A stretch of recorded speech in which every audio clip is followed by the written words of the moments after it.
आगरा का वो दहला देने वाला मामला जिसमें एक महिला अपने पति की बेरहमी से हत्या करती है और फिर सबूत मिटाने के इरादे से उसे घर के अंदर ही बाथरूम में गाड़ देती है, उस पर करवा देती है प्लास्टर। इस खबर को जो भी सुनता है सन्न रह जाता है। वही सबसे बड़ी बात है, करीब 15 दिन तक रूबी अपने गुनाहों को छुपाने के लिए पुलिस को चकमा देती रही, लेकिन आखिरकार फंस गई रूबी और पहुंच गई सलाखों के पीछे। रूबी को जब गिरफ्तारी के बाद कल शाम को कोर्ट में पेश किया गया तो वहां रूबी ने जज के सामने क्या कहा, कैसी रही रूबी की बॉडी लैंग्वेज, क्या रूबी को अब अपने किए पर हो रहा है पछतावा या नहीं। रूबी जिस तरह से कोर्ट में पेश हुई, आंखों देखा हाल जानकर आप हैरान हो जाएंगे। लेकिन पहले देखिए कोर्ट के बाहर किस हाल में दिखी थी रूबी।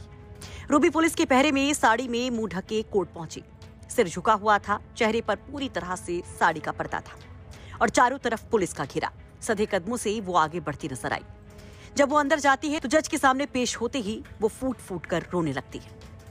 पूरी सुनवाई के दौरान वो बस रोई जा रही थी। सुनवाई के दौरान वहां मौजूद अभियोजन पक्ष के वकील बताते हैं कि रूबी रोते हुए अपना गुनाह कबूल करती है और बताती है कि उसने क्यों उठाया इतना खौफनाक कदम और क्या उसे अब पछतावा है या नहीं। सबसे अहम बात यह है कि वो जब अदालत में आई तो किस तरीके से थी, क्या अदालत के अंदर उसने जज साहब से कहा और क्या कोई कुछ वो अदालत में किसी से कुछ बोली तो क्या बोली।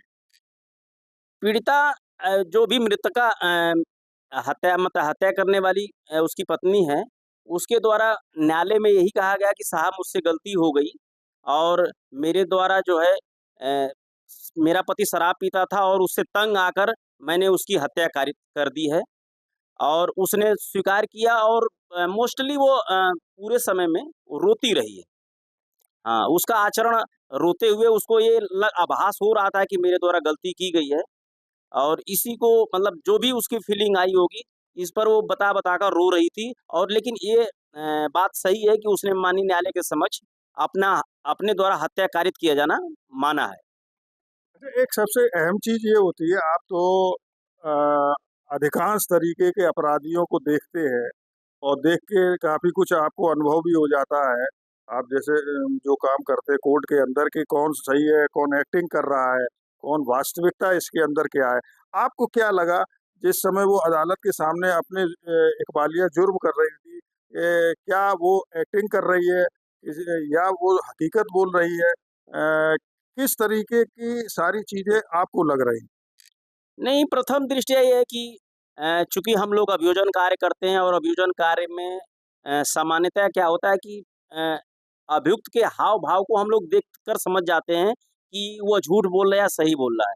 तो प्रथम दृष्टया लग रहा था कि उसके द्वारा ये गलती कारित की गई है और उसने स्वीकार भी किया और उसी के बताए हुए स्थान से मृतक का जो है कंकाल भी बरामद हुआ। उस मामले में जो है लगातार जो है पैसे का ट्रांजैक्शन शो कर रहा था, जिस पे शक होने पर जो मृतक है उसका बड़ा भाई थाने में शिकायत किया और पीड़ित मतलब कि जो पत्नी है, हम जो हत्या करने वाली पत्नी है, उस पर पुलिस का जब दबाव पड़ा है तो उसने दबाव में बिखर गई और उसके बाद उसके द्वारा ये बताया गया कि मेरे द्वारा अपने पति की इस तरह से हत्या की गई और साक्ष्य छुपाने के लिए इसको अपने बाथरूम में ही लाश को दबाकर पक्का कर दिया गया है और लाश उसकी बाथरूम में ही है, जिस पर पुलिस त्वरित कार्रवाई करते हुए कार्यपालक मजिस्ट्रेट से परमिशन के पश्चात उस पर उसकी लाश के कंकाल को बरामद किया, जिसको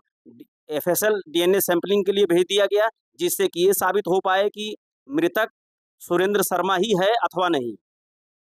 दूसरी, पीड़िता को पुलिस जो है माननीय न्यायालय सीजीएम मुख्य न्यायिक मजिस्ट्रेट सीजीएम आगरा के न्यायालय में रिमांड हेतु प्रेषित किया गया, जिस पर माननीय न्यायालय जो है पीड़िता का प्रथम दृष्टया अपराध प्रमाणित मानते हुए उसको 14 दिन की न्यायिक हिरासत में भेज दिया गया। लेकिन सबसे बड़ी बात ये रही कि एक तरफ रूबी रोती रहती है, दूसरी तरफ उसके बचाव के लिए कोई वकील तक नहीं होता।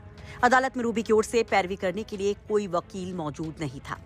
आपको बता दें कि रूबी अपने पति सुरेंद्र शर्मा के साथ आगरा के सिकंदरा थाना क्षेत्र की रेणुका धाम कॉलोनी में रहती थी। उसकी 2 बेटियां हैं, एक 13 साल की और एक करीब 9 साल की। साथ में रूबी की सास जो बहुत बुजुर्ग हैं, वो भी वहीं पर रहती थी। बताया जा रहा कि शादी के कुछ वक्त बाद से रूबी और उसके हस्बैंड में झगड़े होने लगे थे। सुरेंद्र शराब का लती हो गया, वो रूबी के साथ मारपीट करने लगा, गाली गलौच होती, जिसकी तस्दीक पड़ोसी भी करते हैं। घर का पूरा माहौल मानो टॉक्सिक हो गया था। पहले पुलिस के सामने और फिर कोर्ट में भी रूबी ने इस बात का जिक्र किया। जो जानकारी मिल रही है उसके मुताबिक रूबी ने बताया कि 18 तारीख की इस घटना के 2 दिन पहले भी उसका पति शराब पीकर घर आया था और इस वजह से दोनों के बीच में झगड़ा हुआ था, जिसमें उसके पति ने उसकी पिटाई भी की थी। और मानो इसके बाद रूबी ने इससे मुक्ति के लिए एक बड़ी साजिश रच डाली। दृश्यम की स्टोरी के आधार पर सबूत छुपाने की कोशिश भी की। रूबी ने सभी को ये कहकर गुमराह किया कि सुरेंद्र 18 तारीख से लापता है। वो ये कहती है कि सुरेंद्र से उसका झगड़ा हो गया, जिसके बाद 5,000 रुपए लेकर वो घर छोड़कर चला गया। इसके बाद वो कुछ दिन के लिए राजस्थान भी चली जाती है, क्योंकि ये लोग राजस्थान से ही बिलोंग करते हैं। बाद में वो जब लौट कर आती है तो पोमशुदगी की रिपोर्ट दर्ज होती है। जब पुलिस सुरेंद्र की तलाश कर रही थी, इस दौरान वो पुलिस के साथ सीसीटीवी फुटेज देखती रही, पति को याद करके रोने का नाटक करती रही और हर सवाल का अलग अलग जवाब देकर जांच को भटकाने की कोशिश करती रही। आखिरकार सुरेंद्र के बड़े भाई की तहरीर पर पुलिस ने जब सख्ती से रूबी से पूछताछ की तो उसने अपना गुनाह कबूल कर लिया और पुलिस ने उसको गिरफ्तार कर लिया। आपको बता दें कि फिलहाल रूबी को 14 दिन की न्यायिक हिरासत में भेजा गया है। आगरा से अरविंद शर्मा की रिपोर्ट, यूपी तक। पवन जी, एक बात होती है, क्या आपको कभी ऑफर नहीं आया बीजेपी की तरफ से? बहुत बार आया। आया। कैसा आया? क्या ऑफर आया? हमने बताया था राष्ट्रीय अध्यक्ष जी को। आया। किस तरह का ऑफर आया? मतलब सब आया, विधायक मंत्री सब आया। जानते हैं, ये भी घटना बता दें आपको, हम मेरे पिताजी, जैसे मैंने राजनीति शुरुआत की तो मेरे पिताजी कभी नहीं चाहते थे, लेकिन जब मैंने राजनीति में मैं प्रवेश कर गया, लखनऊ स्थित उपाध्यक्ष हो गया, तो ये भी बहुत महत्वपूर्ण घटना है। नेताजी का फैजाबाद आगमन था, तो मैंने कहा कि आपको मेरे घर चलना। कहे हाँ चलेंगे तुम्हारे घर। मैं जेल से छूट के आया था, वही मेरे ऊपर गैंगस्टर और सारे मुकदमे दर्ज हुए थे बहन जी की सरकार में। उसके बाद मैं छूट के आया था, तो मैंने कहा आपको मेरे घर चलना। कहे चलेंगे। नेताजी मेरे घर आए, अंगूरीबाग कॉलोनी में। मेरी माता जी ने खाना बनाया था। नेताजी ने, जो मेरी माता जी ने बनाया था, पूड़ी सब्जी, दही कचौड़ी, दही बड़ा जो था, सब खाया। नेताजी ने बैठ के पूरा आराम से सब खाया और खाने के बाद कहा कि और कुछ बना है। तो हमने मम्मी बुलाया अपनी माता जी को, तो उन्होंने पूछा क्या नाम है आपका? कहने मेरा नाम गीता। कहने बताइए कुछ और बना है? कहने जो बना था सब खिला दिया। फिर उन्होंने, मेरी माता जी ने कहा नेताजी से, ये पढ़ते लिखते नहीं है, क्या होगा इनका? नेताजी ने कहा पवन के कारण आज मुलायम सिंह यादव इस दरवाजे पर आए हैं और देखना वो एक दिन वो भी आएगा। आज मेरे आने पे डीएम कप्तान बाहर खड़े हैं, एक दिन पवन भी आगे जाएगा, डीएम कप्तान भी बाहर खड़े होंगे, पवन बड़ा आदमी नेता बनेगा। और मुझे नेताजी ने बनाया, उस स्थान पे पहुंचाया। ऐसे थे धरती पुत्र मुलायम सिंह यादव जी। तो उसी दिन से मेरी माता पिता, मेरे पूरा परिवार का एक लगाव है नेताजी के परिवार से। जब ये सब बातें आई कुछ लोगों ने कि भाजपा वाजपा ये सब, तो मेरे पिताजी ने तुरंत मुझको फोन किया, कहा जीवन में भूल न करना, जीवन में गलती न करना। ये चीजें मेरे पिताजी ने बहुत सख्ती से मुझसे बात कही थी। मैं बहुत ईमानदारी से आपसे कह रहा हूं,